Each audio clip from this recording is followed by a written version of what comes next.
Gloria a Dios. Entonces, decíamos que cuando Cristo fue preencarnado o como un verbo preexistente, como alguien que ya existía desde antes de la fundación del mundo, es un plan de redención de Dios.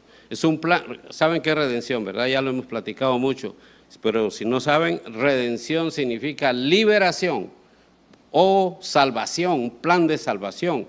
Y nuestra salvación ha sido completada en la cruz y por eso por fe nos sentimos salvos, pero no hemos sido salvos todavía literalmente, porque aquí estamos todavía nos enlodamos en el pecado, ¿verdad? Por eso es que necesitamos a Cristo para que nos perdone.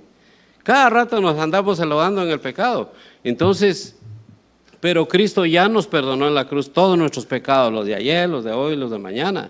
Pero necesitamos confesar nuestros pecados. Entonces, por eso es que Dios, desde antes de la fundación del mundo, Él sabía lo que el hombre iba a hacer, iba a echar a perder su creación, y por eso creó este plan de redención. Y Cristo Jesús, desde allá de la eternidad, Él dijo: heme aquí, yo voy a ir a salvarlos, voy a ir a salvar la humanidad. Iba a venir a entregar iba a venir primeramente a nacer como un ser humano y posteriormente iba a morir en la cruz por los pecados de todos aquellos que creyeran en Él.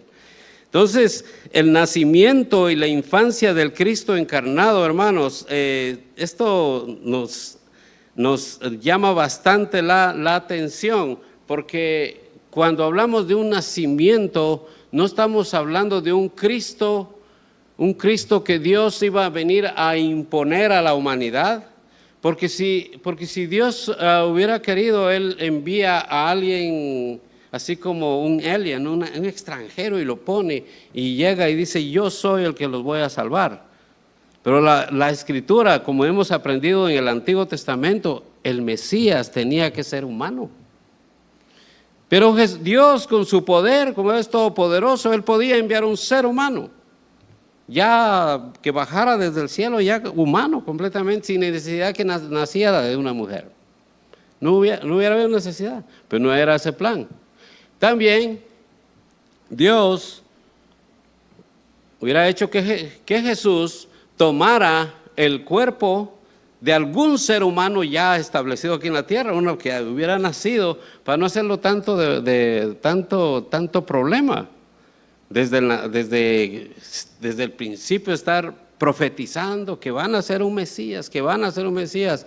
Los del Antiguo Testamento creyeron en el Mesías que iba a nacer, y nosotros creemos en un Mesías que ya nació y ya murió y resucitó. Entonces, es bastante extenso el plan, pero Dios así lo quiso. Obviamente para Dios no es algo no es algo grande, porque sabemos que Dios es muy grande y no podemos hablar de medidas. Para nosotros humanamente sí sabemos que es bastante grande. Entonces, esta encarnación este teólogo le llama una de las mejores, de todas las mejores empresas de Dios. Y Dios tiene y creó 7 empresas que encontramos en el Antiguo Testamento, donde la persona de la divinidad, para entrar en la familia humana con el propósito de una eterna participación, hizo que este advenimiento sea una de las 7 empresas más grandes en la historia del universo. Recordemos que Jesús es ahistórico. Jesús no es parte de la historia, pero fue parte de la historia. Antes de la fundación del mundo, Él no estaba dentro de la historia humana hasta que vino a nacer y ahí entró a la historia, al tiempo histórico. Entonces, una de las 7 empresas, grandes empresas de Dios, es número 1, la creación de los ángeles. Dos, la creación de las cosas materiales, incluyendo la vida sobre la tierra. Número 3, la encarnación de Cristo. Número 4, la muerte del encarnado. Número 5, la resurrección del encarnado. Número 6, su retorno en gloria. Y número 7, la creación de los nuevos cielos y nueva tierra. ¿Se da cuenta que sabemos que este mundo va a ser completamente como estopa? Va a ser quemado. Toda la humedad que esté en el mundo va a ser quemada. El mundo va a desaparecer, la creación va a ser quemada. Obviamente no está pasando, no va a pasar ahora. Estamos hablando después de que los tiempos se cumplan. Incluso Jesús todavía va a vivir 1000 años aquí en la tierra. Y después de ello, antes de entrar a la eternidad, Dios va a crear nuevos cielos y nueva tierra. Porque si no fueran nuevos, la palabra de Dios no hablara de nuevos, hablara de un mundo restaurado. Sería este mismo mundo, pero restaurado. Pero la Biblia habla de un nuevo mundo y un nuevos cielos. Entonces, la enormidad del significado de la encarnación no pudiera comprenderla ningún entendimiento humano. Esa comprensión le corresponde al cielo, aunque el propósito redentor de la gracia provee cierta luz con respecto a ella. De otro modo, sería inexplicable, y esa pequeña luz es la que estamos tratando de explicar acá. Porque incluso la concepción, incluso cómo se forma un bebé dentro del vientre de una mujer, aún eso es inexplicable. Los científicos han luchado bastante y sí, claro, hay explicaciones, pero aún así no llegan hasta el punto de cómo es que se forma la vida. Porque lo que sabemos son más que todo lo que nos estamos permitido explicar. Entonces, el nacimiento de Cristo, admitiendo que era un propósito divino que la segunda persona de la Trinidad entrara al reino humano para hacerse verdadero hombre. Óigalo bien, verdadero hombre. No iba a ser medio hombre, porque mucha gente por ahí dice que es medio hombre. Cristianos evangélicos, porque dicen que Jesús es mitad Dios, ya que fue por el Espíritu Santo, pero como nació de la Virgen María, entonces es medio Dios y medio hombre. No, Él es hombre completo, y si es hombre completo también es Dios. Entonces, ¿por cuál método podría lograr mejor ese fin? ¿Cuál era el mejor método? Y el mejor método iba a ser que Jesús iba a ingresar dentro del vientre de una mujer para obtener cuerpo. Recuerden que estamos hablando del verbo de Dios. Y el verbo de Dios es la palabra de Dios. Esa palabra que cuando Dios piensa, su boca habla. Y sale esa palabra que sale del corazón, de la mente de Dios. Esa palabra que al estar enfrente de nosotros no podríamos mirarla. Sería invisible porque Dios es invisible. Dios es invisible en la manera que Él es espíritu. Nuestros ojos no podríamos verlo. Dios se hace invisible por su creación, pero nosotros no podríamos mirarlo porque Él es espíritu. Entonces esa palabra ahora está dentro del vientre de una mujer encarnándose y no ¿se acuerdan lo que dijimos? No se está vistiendo de carne, sino más bien el cuerpo, el verbo se está revistiendo, dando a entender de que la parte divina de Cristo Jesús, la parte divina del verbo no está siendo degradada, sino más bien está siendo revestida de carne. Y se está formando en el cuerpo del vientre de la Virgen María. Y propósitos. Debe de ser un cuerpo tripartito, igual como el de nosotros. Igualito como el de nosotros. Tripartito, ¿por qué? Porque tenemos ¿qué? Cuerpo, alma y espíritu. Entonces significa que Cristo debería de tener espíritu humano también. ¿Sí? Entonces debería tener espíritu humano. Y no olvidemos la parte de la parte que es de Dios, lo cual a Él lo hace omnisciente también, lo cual, gloria a Dios que lo platicamos el sábado. Entonces debería ser un ser humano completo. Entonces, eso no hubiera sido posible si Él no se hubiera apropiado, si Él se hubiera apropiado de un cuerpo existente. No hubiera sido posible, sino que fue necesario el nacimiento. Entonces, el arreglo divinamente preparado, según el cual Él debía ser engendrado, óigalo bien, por el Espíritu Santo, no por un padre, no por un ser humano. Porque si hubiera sido engendrado por un hombre, hubiera sido 100% hombre, engendrado por un hombre, y no hubiera habido necesidad de descubrir su deidad, porque simplemente hubiera sido un hombre como nosotros. No hubiera sido Dios. ¿Sí me explico? Entonces era necesario que fuera el mismo Dios, por medio de su Espíritu Santo, engendrar a Jesús en el vientre de María. Todo lo que estamos hablando aquí es necesario escucharlo, porque cuando vamos allá afuera y nos encontramos a los musulmanes, nos van a contar unas historias tremendas. Nos encontramos con los testigos de Jehová, que ellos creen que Jesús es un ser creado y no un ser engendrado. Nos vamos a chocar con diferentes doctrinas súper y grandísimas, como del tamaño tal vez más grande del mundo, que son erróneas. Porque Cristo no fue creado, Cristo fue engendrado. Y hablamos del engendramiento de Cristo desde antes de la fundación del mundo. Y eso se podría entender un poquito si habláramos analógicamente, exponiendo una analogía. De otro modo, no podríamos entenderlo, porque hay gran cantidad de teólogos que no creen que Cristo, o no creen, en que Cristo haya sido engendrado desde antes de la fundación del mundo, porque eso haría que Jesús fuera una parte del Padre, ¿sí?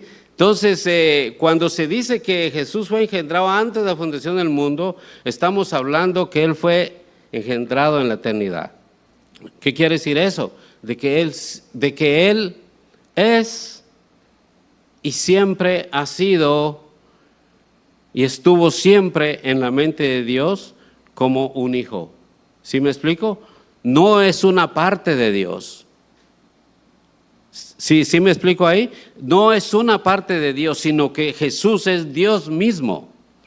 Ya estudiamos que Jesús es el mismo Yahvé, como dicen algunos, que es el nombre propio de Dios.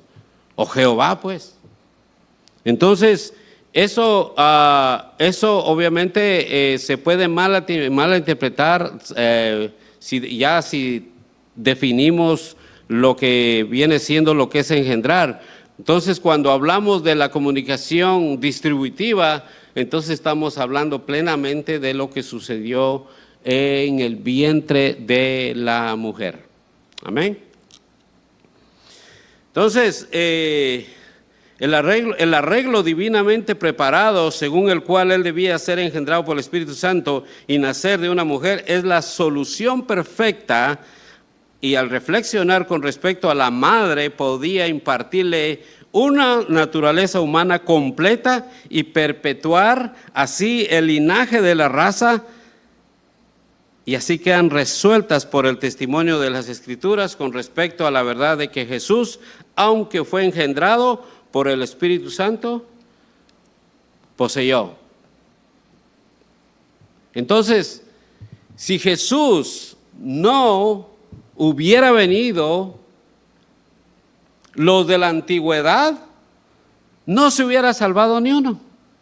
Y si Cristo no hubiera venido hace más de 2000 años, nadie se salvara desde ahí tampoco. En otras palabras, la humanidad cuando pecó, estuvo, y desde ese momento quedó bajo la ira de Dios para morir, para ser exterminada. El problema es de que Adán pensó de que iba a morir al instante, pero no murió al instante en su carne.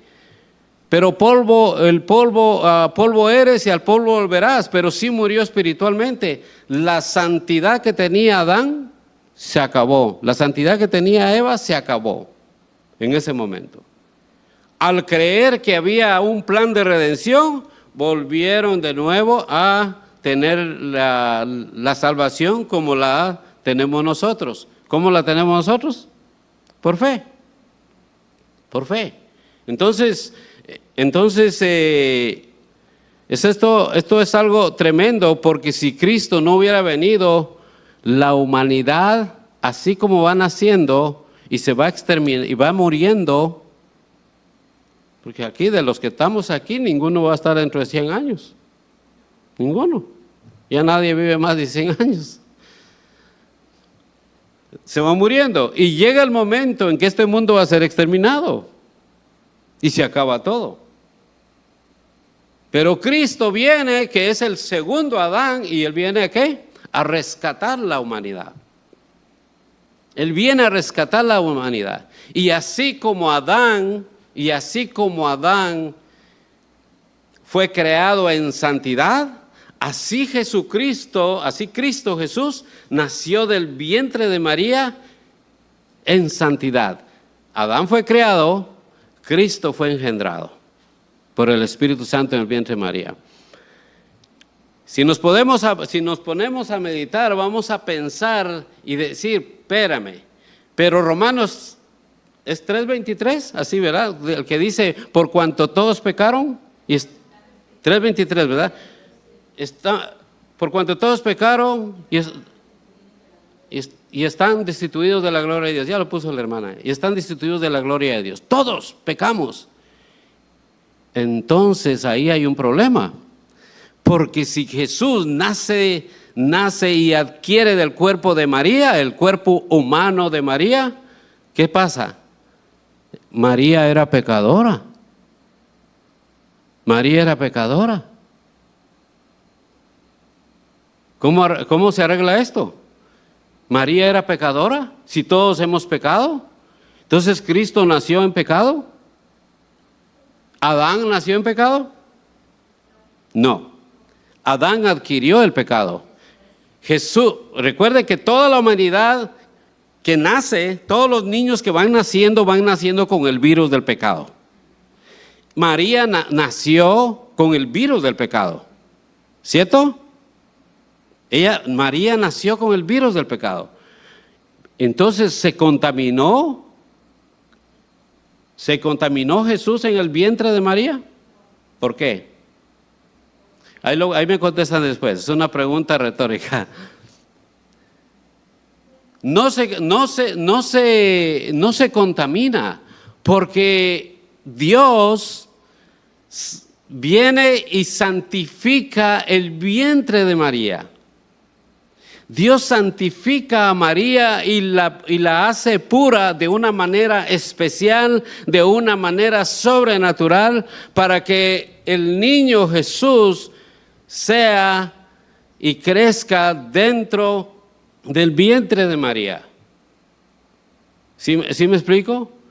Entonces, Jesús nació como Dios porque fue engendrado, es Dios, porque es Dios, y nació santo, Jesús nació en santidad porque ¿quién lo engendró? El Espíritu Santo. El Espíritu Santo engendró a Jesús. Recordemos que las mujeres no engendran. Recordemos esto, las mujeres no engendran. Los que engendran son los hombres, somos los hombres. Las mujeres no. Entonces, fue el Espíritu Santo el que engendra a Jesús en el vientre de María. Y María había sido, ¿qué? Preparada para que Jesús creciera en su vientre y naciera santo con la santidad de Dios? No, no, con la santidad de Dios, la santidad de que era Dios, no con esa santidad, sino con la santidad que había nacido Adán. Con la diferencia que fue engendrado y el otro fue creado. Entonces, tenemos que diferenciar lo que es la deidad de Cristo, la parte que es Dios y la parte que es hombre, porque si no, no vamos a arreglar la situación. Nosotros nacimos con virus de pecado y no podemos, y hemos sido ya regenerados por la sangre de Cristo en la cruz. ¿Qué quiere decir eso? Que ese virus de pecado ya fue quitado, por eso nuestros pecados son perdonados por medio de la sangre de Cristo Jesús, pero aún no hemos sido redimidos, nuestra redención no ha sido completa y por eso estamos todavía en este cuerpo pecador, este cuerpo corrupto. Por esa razón es que nos levantamos y mañana caemos. ¿Qué decía Pablo? Cada vez que quiero hacer lo bueno, hago lo malo. Así decía Pablo. Y no somos diferentes a él. Somos peores, ¿verdad? Pecamos a cada momento. Entonces, tenemos que ver qué tan grande es la misericordia de Dios. Tenemos que ver, experimentar en nuestro corazón lo que es la misericordia de Dios. Entonces, estas grandezas de Dios para llevar a cabo la concepción de Jesús en el vientre de María es algo grandísimo y hay algo maravilloso en esto también.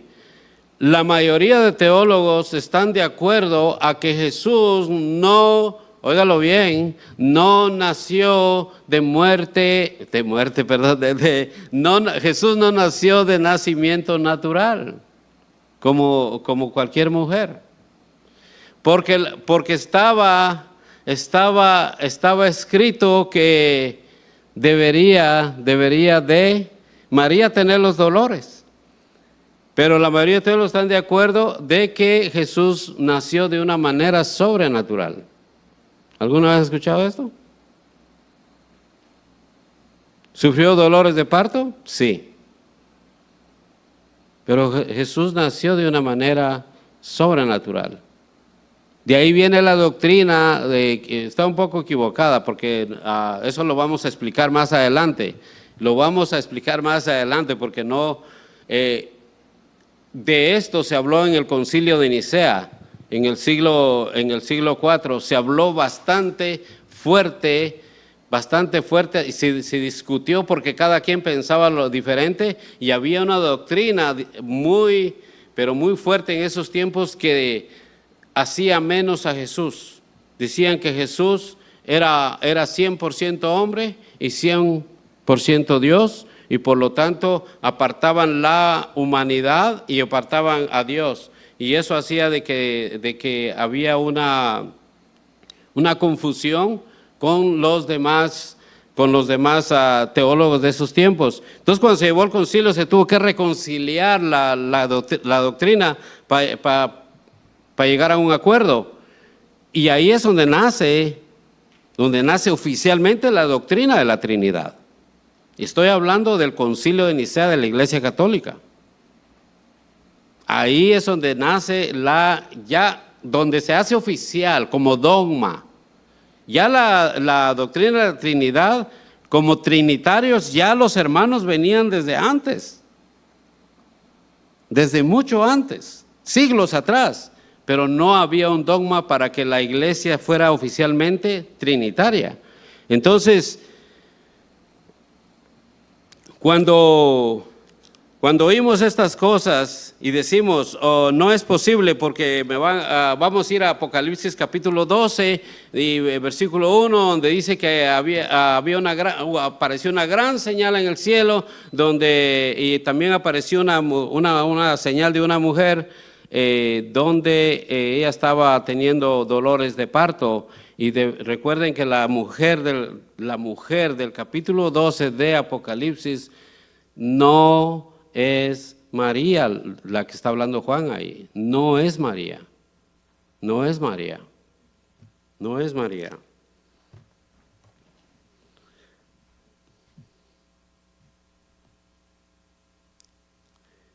Entonces, siendo Jesús ahistórico,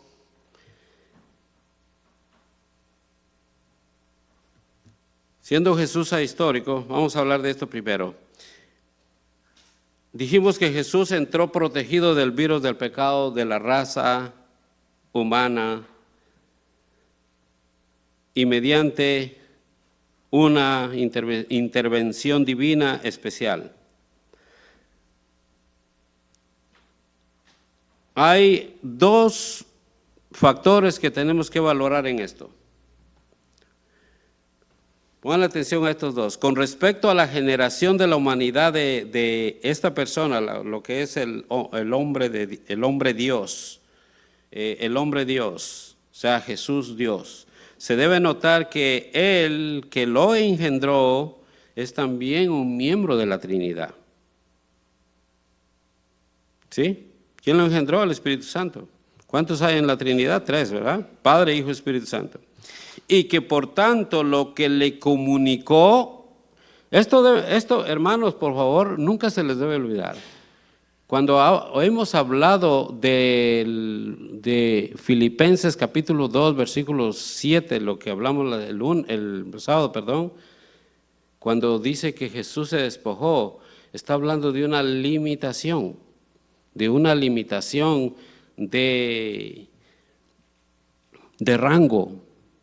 No que Él renuncia a su gloria, no que Él se despoja a su gloria, sino que fue una limitación de su rango, de su poder, pero no lo pierde, no se disuelve, no lo extermina. Entonces, el que lo engendró es también un miembro de la Trinidad y por lo tanto lo que le comunicó e impartió mediante el engendramiento procede de una fuente libre de pecado. Fue una obra del Espíritu Santo la de engendrar la humanidad de Cristo. Yo sé que dice la pregunta que quién le otorgó la humanidad a Cristo. Aquí estoy respondiendo a la pregunta. No la quise discutir acá porque perdimos bastante tiempo el sábado, pero vamos a dar tiempo a preguntas más tarde. Entonces Jesús es ahistórico. El factor número 2 que hay que considerar y que hay que valorar es es que es muy diferente a engendrar la divinidad de Cristo. Muy a menudo, óigalo bien, se piensa que Cristo recibió de su deidad del Padre Divino y no debemos de pensar en ello, porque si Cristo es Dios, Él es y siempre ha sido y será divino, porque Él es parte de la deidad. No podemos decir que Dios le dio su deidad,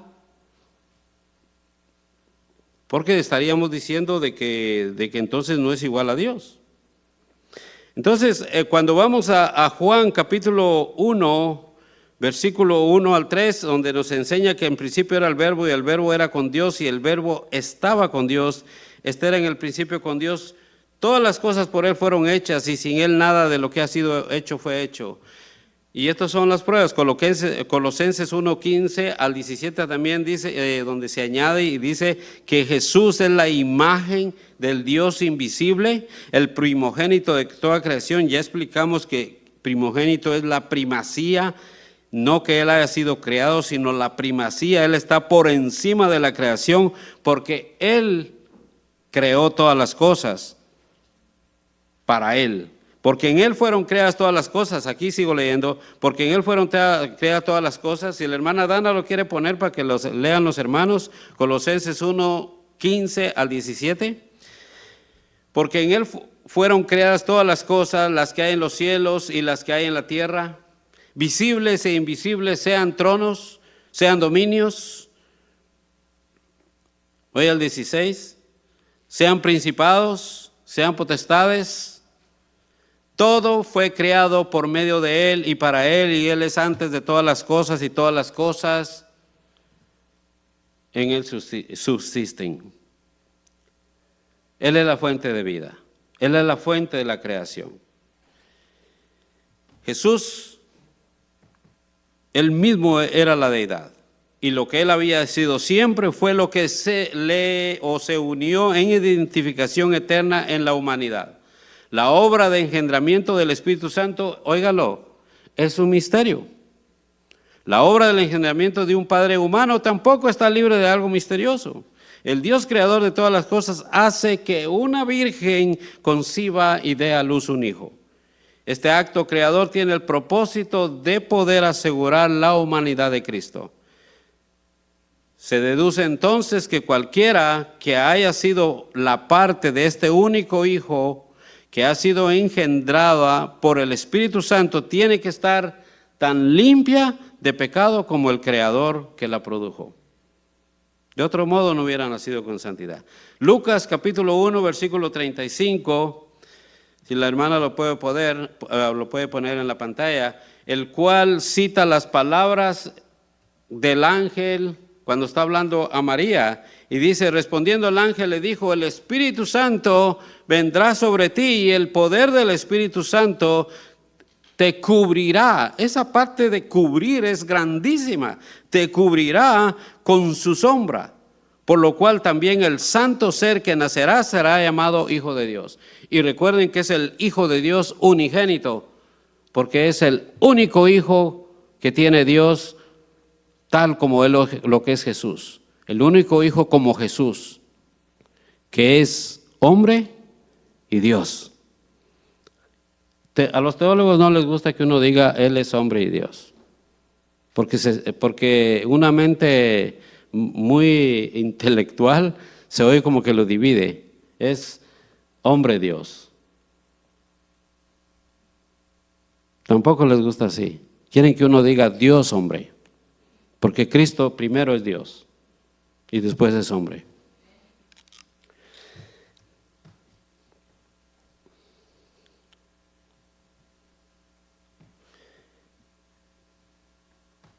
Ya se le había dicho a María en el verso 31 que ella daría a luz un hijo. En esta afirmación, si lo quiere poner la hermana, Lucas 1:31, en esta afirmación no se implica ningún, óigalo bien, ningún procedimiento, lo estoy diciendo bien, procedimiento natural. No está hablando de eso. Y si usted quiere creer que Cristo nació de una manera natural, así como una mujer tiene un hijo, créalo, no hay problema, no hay problema. Pero la mayoría de teólogos estudiosos que han ido hasta las profundidades escriturales han encontrado que Jesús nació de una manera sobrenatural. Por eso ahí dice, y concebirás en tu vientre y darás a luz un hijo y llamarás su nombre Jesús. Eso hace a que María sea virgen, aún dando a luz a Jesús. ¿Sí? ¿Y es virgen siempre virgen? No, porque hay pruebas bastante concretas de que ella tuvo hijos con José. Hay pruebas. Sí, hay pruebas bíblicas. Sí, y no solamente pruebas bíblicas, sino pruebas de tres historiadores de la época, historiadores famosos, de renombre de esa época. ¿Y qué creen? Uno de los grandes historiadores de ese tiempo, que se llamaba Josefo. Hermanos, si usted no ha leído la historia, recomiendo que la lea. Josefo, el que habla mucho de las guerras judías, él habla mucho de Jesús y habla de tres que eran hermanos de sangre de Jesús. Y Josefo, les tengo esta noticia, no era judío para que estuviera ahí agregándole, ahí mintiendo. Ni era israelita para que estuviera ahí mintiendo de que Jesús tuvo hermanos. Era romano. Josefo era romano. Y también los otros dos historiadores, como Eusebio, por ejemplo. Más que Eusebio fue después. Entonces, la naturaleza caída de la madre queda divinamente excluida.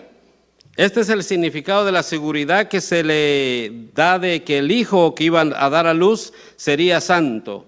Hay que tener mucho cuidado con la consideración de esta verdad para no tomar la impresión de que Dios, que no es humano, no podía engendrar la humanidad de Cristo. El que creó el primer Adán puede crear la humanidad del segundo Adán.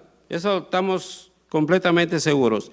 La condición no caída que se garantizó en el caso del primer Adán mediante la directa creación del santo Dios, en el caso del último Adán se garantiza mediante la verdad revelada de que él fue engendrado por el Espíritu Santo, el cual tomó control divino de aquello.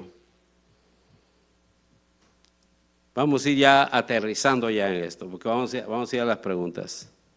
Entonces, si Cristo pudo haber pecado en la tierra, Él pudo haber pecado en el cielo. Él es el mismo de ayer y de hoy y por los siglos, ¿cierto? Entonces, si él pudo haber pecado en la tierra, podía haber pecado en otro tiempo. Si Él puede pecar ahora, no hay seguridad definitiva de que no pecara algún día y de esa manera arruinar toda esperanza humana en la redención. ¿Qué quiere decir eso? Que todavía seríamos pecadores. Entonces Jesús no sería el Cristo, el Mesías, el que Dios ha enviado, el que envió a salvarnos de la ira de Dios.